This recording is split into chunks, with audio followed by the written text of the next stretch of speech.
మీరు చాలా ఎన్కౌంటర్ తప్పించుకున్నారు కదా, చెప్పండి ఒక ఎన్కౌంటర్ గురించి, మీకు బాగా గుర్తుండిపోయిన ఎన్కౌంటర్. బాగా గుర్తుండిపోయిన ఎన్కౌంటర్ అంటే నేరల్లది పెద్ద ఎన్కౌంటర్. నేరెళ్ళే ఎంతమంది చనిపోయారు అందులో? కామరేడ్ నలుగురు చనిపోయారు. ఏం జరిగిందమ్మా రోజు? ఎవరెవరు ఉన్నారు అక్కడ? అక్కడ ఎంతమంది ఉన్నామంటే సాగర్ అనేటైన ఉండే, పద్మక్క, ఆ రోజు ఎంతమంది ఉన్నాం, 6 ఉన్నాం. ఎంతమంది? ఎక్కడ జరిగింది? నేరల్లనే. ఎన్ని గంటలకి? 8 అయిందచ్చు, 8:30 అయిందో 9 అయిందో ఉదయం. మేము పొద్దుకే ఊరలను పిలిపించుకున్నాం, మాట్లాడినాం.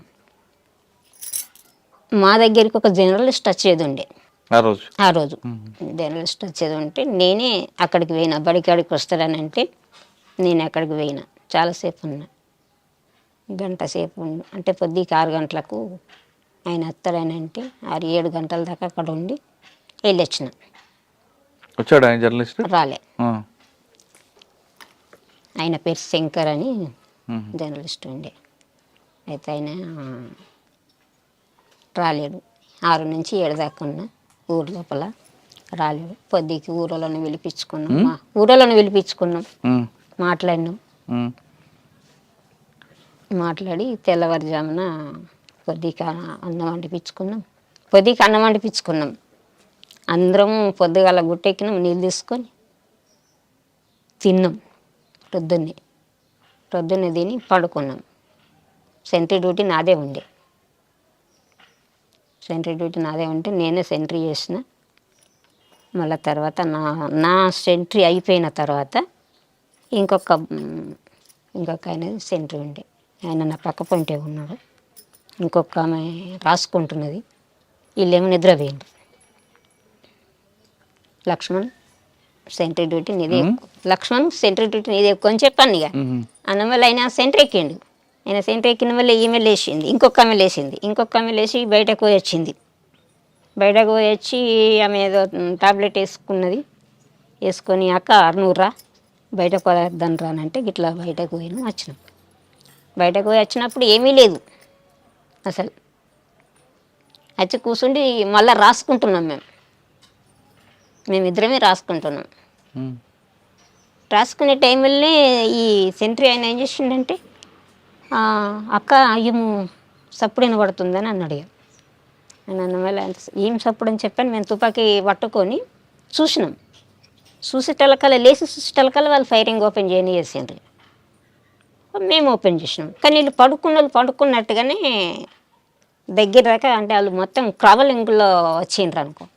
మాకు వాళ్ళ తలలు ఏర్పడినాయి, కానీ కూర్చొని ఎట్లా అంగి గిట్లా వచ్చినట్టుగా లేదు. దగ్గర దాకా వచ్చేదాకా ఏర్పడలేదు. అంతకంటే ముందే ఒక ఆయన అక్క వచ్చిండు. వచ్చిన ఆయన తోటి మాట్లాడినాం, పంపించినాం. ఆయన వేయిండు. పోలీసు వాళ్ళు వచ్చిండ్రు. వీళ్ళు మంచి నిద్రలో అయిపోయినరు. మేమేమో తెలుతోటి ఉన్నాం. ఇవాళ పటాపట్ 3 దిశల నుంచి ఓపెన్ చేసిండ్రు. మేము తెలుతోటే ఉన్నాం కనుక మేము ఓపెన్ చేసినాం. అప్పుడు మేము ఓపెన్ చేసి కొట్టుకుంటా మేము వచ్చినాం. ఇక మేము బయటకు వెళ్ళిపోయినాం. ఇక లోపల వాళ్ళు పండుకున్నట్టుగానే చనిపోయినారు. అయ్యో, అట్లా అన్నట్టు. బాధ అనిపించదా? బాధపడ్డారా? అనిపించుడేనా. మరి ఎక్కడ కలుసుకున్నారు మీ అందరూ? మరి ఎన్కౌంటర్ అయినప్పుడు పలాని ప్లేస్లో కలుసుకోవాలనేది ఉంటుంది. ఏపీటీ ఉంటుంది. ఇక వాళ్ళిద్దరు ఒక కై అయినరు. మళ్ళీ నేను ఒకదాన్ని ఒక కై అయినా. నేను ఒంటరిగా అయిపోయినా, వాళ్ళు ఇద్దరు ఒక కై అయిపోయినరు. పొద్దున్న దాకా చుట్టూ పోలీసు వాళ్ళు. ఇక నేరల్ల చుట్టూ పోలీసు వాళ్ళు. ఇక ఎక్కడ కూడా మనం గుట్ట దిగ రాకుంటున్నది పోలీసు వాళ్ళు. ఆ టైంలో ఇక పొద్దున్న దాకా, ఈ టైం నుంచి మొదలు పెడితే పొద్దుగుకేదాకా పోలీసు వాళ్ళే ఉన్నారు. గుట్ట దిగరాలేదు, కిందికి రాలేదు. ఎక్కడున్నారు? గుట్ట మీద ఉన్నారు. గుట్ట మీద నన్ను మరి పోలీసు చూడలేదు గుట్ట మీద? లేదు. అంటే ఇంకో దాని మీదకైనా ఉన్నాం, కానీ ఇక మొత్తం నేరల్ల అడవి పెద్దదే కదా. ఇక ఎటు పక్క పోయి దిగి చూద్దామన్నా కానీ పోలీసు వాళ్ళే ఉన్నారు. ఇక మొత్తం రౌండ్ అప్ ఉన్నారు. ఇక ఎటు దిగరాలేదు. పూర్తిగా పొద్దు గూకేదాకా దిగలే. ఇక ఆ రోజు నీళ్లు లేవు, ఏమీ లేవు. ఇక మళ్ళీ పైరింగ్లోకి వెళ్తే పైరింగ్లో దూపు అవుతుంది కూడా, నోరైపోతుంది కూడా. కానీ ఆ రోజు అయితే ఎట్లంటే ఈ కాళ్ళ మధ్యలో నుంచి, ఏళ్ళ మధ్యలో నుంచి, చెవుల మధ్యలో నుంచి ఇట్లా వెళ్ళిపోయినాయి, కానీ మనకెందు అది పూర్తిగా తాకలేవు అనుకో ఇక ఉమ్. కొంచెం కొంచెం ముక్కలు ముక్కలు తాకినాయి ఇట్లా కాళ్ళకు. ఎలా పరిగెట్టావు మా గుట్టల్లోంచి? ఎలా పరిగెత్తావనంటే అప్పుడు ఏమనిపించేది, ఆ, అప్పుడు ఏది అనిపించేది. ఫైరింగ్లో ఉండడం ఏమనిపించేది, ఫైరింగ్లోకి వెళ్ళడం ఏమనిపించేది, అప్పుడు ఏమనిపించేది. ఉమ్, పరిగెత్తుడు అంటే చాలా పరిగెత్తుతాం, కొట్టుతాము వెళ్తాం కదా. ఉమ్, ఎట్లా మనకు అది శిక్షణ ఉంటుంది కనుక మనం ఫస్ట్ దెబ్బ కొట్టి తర్వాత వెళ్ళాలి. మనం ఎంతగా ఉరుకుతే వాళ్ళు మన ఎంబడవాడు ఉరికి రారు, ఉరికేస్తారు కదా. అచ్చా, ముందు ఫైర్ చేసి ఉమ్. కాసేపు ముందుకు వెళ్తాను. కాస్త ముందుకి అట్లా అన్నట్టు. ఇక కొంచెం మనుషులు వాళ్ళు కాంట్రాక్ట్ ఫైరింగ్ ఆఫ్ చేసి ఉండడమే ఇక. సాధారణంగా సెంట్రీ అంటే ఏం చేస్తారు మీరు? సెంట్రీ అంటే ప్రొద్దున 2 గంటలు నిలబడి ఉండాలి ఇక ఉమ్. మొత్తం. అంటే చుట్టూ చూడాలా? ఆ చుట్టూ చూడాలి, ఉమ్. చుట్టూ చూడాలి. ఆ సెంట్రీ వేయడం కూడా నేర్పుతారు మన కళ్ళను ఎట్లా దింపాలా, కిందికి ఎట్లా దింపాలా, మీదకి ఎట్లా దింపాలా అనేది అది కూడా ట్రైనింగ్ ఎలా ఇస్తారు. చెప్తారు? కళ్ళు కండ్లని ఇట్లా ఇక ఇట్లా ఉండాలి ఇక ఇట్లా మొత్తం ఇట్లా మొత్తం ఇక కండ్లు దింపుడు కూడా ఉంటుంది అందులో ట్రైనింగ్ లో. ట్రైనింగ్లో మన కంటి చూపు కూడా అట్లా ఉండాలనేది చెప్తారు. అంటే కళ్ళే తిప్పాలి? కళ్ళే చెప్పాలా, ఒకవేళ కళ్ళు మొత్తం ఇక కిందికి మీదికి వెళ్ళి ఇట్లా తిరగాలి రౌండ్ అట్లా. ఇవి ఎవరైనా మనకి శత్రువు కనబడ్డారు అప్పుడు ఎలా చెప్పాలి వాళ్ళకి? మళ్ళీ ఇక్కడ 2 ఉంటారు కదా, ఉమ్, శత్రువు వచ్చిండ్రంటే మన పొంటి ఇంక 2 ఉంటారు, ఉమ్, లేకపోతే 1 ఉంటారు. ఉమ్. అట్లా అన్నట్టు వాళ్ళకి సైకిల్ చెప్పాలా, మాటలు? మాటతో చెప్పుకోవచ్చు, ఉహు. మాటతో అంటే చెప్పుకోవచ్చు. పైన ఉంటారు మీరు? ఆ? పైన ఉంటారా? కొద్దిగా దూరం ఉంటారు ఇక, ఉహు. దళం కొంచెం దూరం. సార్ నేరేలు ఎన్కౌంటర్ ఒకటి తప్పించుకున్నాం, ఇంకొక 2 తప్పించుకున్నారు కదా మీరు. ఇంకా 2 ఇంకోటి ఏంటి? పైడు మడుగానే ఉంటుంది ఉమ్. అక్కడ ఎన్కౌంటర్లో. అక్కడ ఎలా? అమ్మ, ఇందాక జరిగిన ఎన్కౌంటర్ లో ఎవరు సమాచారం ఇచ్చారు పోలీసులు మీరు అక్కడ ఉన్నారని? అది సమాచారం ఎవరిచ్చిండ్రు అనేది కూడా నాకు తెలియదు. తర్వాత ఏంటంటే ఈ జర్నలిస్ట్ అయినట్టు ఆయననే పోలీసు వాళ్ళు మళ్ళీ జాడకు లేకుండా పంపించారు. ఆ? ఆయన పత్రిక లేకుండా హైదరాబాద్ పంపించేసిండ్రు, అడ్రస్ లేకుండా. ఆహాహా. ఆయన ద్వారా వచ్చింది సమాచారం. అని అనుకున్నాం మళ్ళీ ఏంటంటే ఆయన జర్నలిస్ట్ మళ్ళీ ఊర్లో ఉండాలి కదా, ఉమ్. జగిత్యాల. ఆయన లేడు అక్కడిగా, ఉమ్. అక్కడ కాదు హైదరాబాద్లో లేడు ఇక. ఉహు. ఎక్కడున్నది అనేది పత్తనే దొరకలేదు. ఉమ్. మళ్ళీ నేను ఇంటికి వచ్చిన తర్వాత కూడా అడిగారు పోలీసు వాళ్ళు, మీకు శంకర్ మీద మీకు డౌట్ ఉంది కదా అని అడిగాను. ఎవరు అడిగారు? ఇక్కడ డిఎస్పీ అడిగాను. ఆ. 4 వైపుల నుంచి చుట్టుముట్టినావు, నువ్వు అందులోకి వెళ్ళి ఎట్లా వచ్చినావు ఉమ్. ఇంకా తను అడిగాను. ఇంకో ఎన్కౌంటర్ చెప్పమ్మా. ఇక పెడమడుగుది దాంట్లో 3 చనిపోయినారు. ఆహా. పెడమడుగులు ఈ గంగుల వెంకటస్వామి, రమేష్ కమాండర్ అంటే చూడు, ఆయన భార్య. ఉమ్. మీరు ఉన్నారు అక్కడ? అక్కడ మేము. అది ఎలా జరిగింది? అది మా దళంలో ఉన్న సభ్యుడిని ఇంటికి అంటే మాకు పరిచయం ఉన్న వాళ్ళ దగ్గరికి భోజనం చెప్పి రమ్మని తోలేసినాం. ఉమ్. తోలేస్తే ఆయన ఏం చేసిండంటే ఆయన అంతకంటే ముందే పోలీసు వాళ్ళకి మారిపోయిండు. పోలీసులతో మారిపోయింది ఆయన. ఆహా. ఆ మారిపోయిన సంగతులు మాకు తెలియదు. ఆ. ఆయనను పంపించినాం. ఆయనను పంపిస్తే ఆయన ఏం చేసిండంటే ఆ భోజనం కడుకు పోవాల డైరెక్ట్గా బస్ ఎక్కి కొరట్లో వేయండు.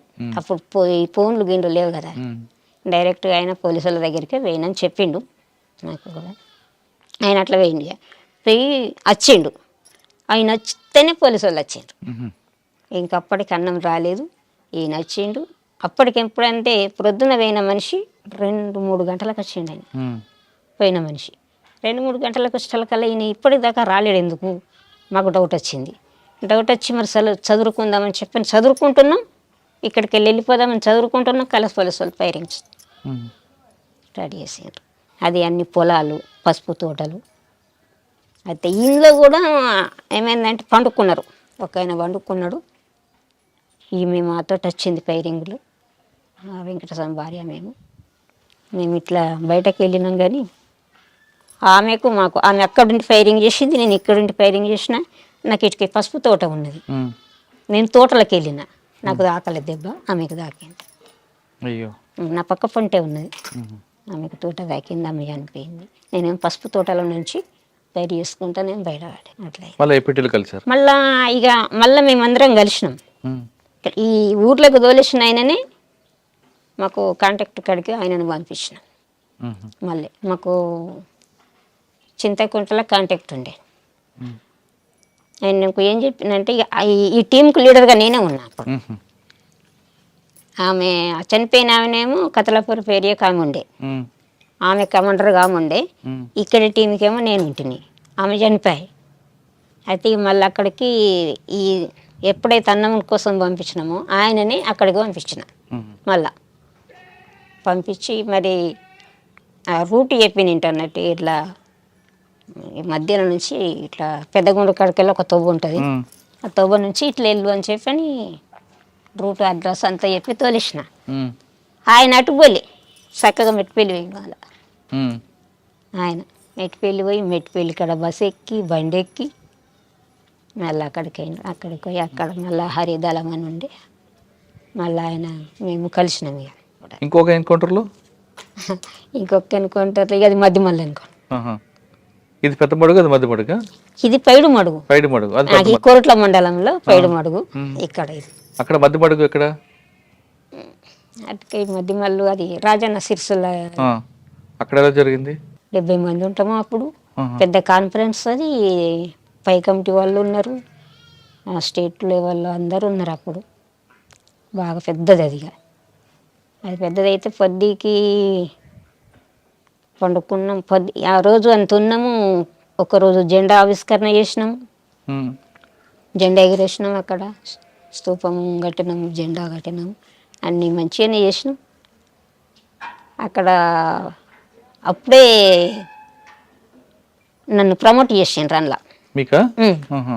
ప్రమోట్ చేసి ఎల్జీ అది ఎల్జీఎస్ కమాండర్గా ప్రమోట్ చేసిండ్రు. నన్ను పైలట్ టీంలో పెట్టిండ్రు. ఉమ్.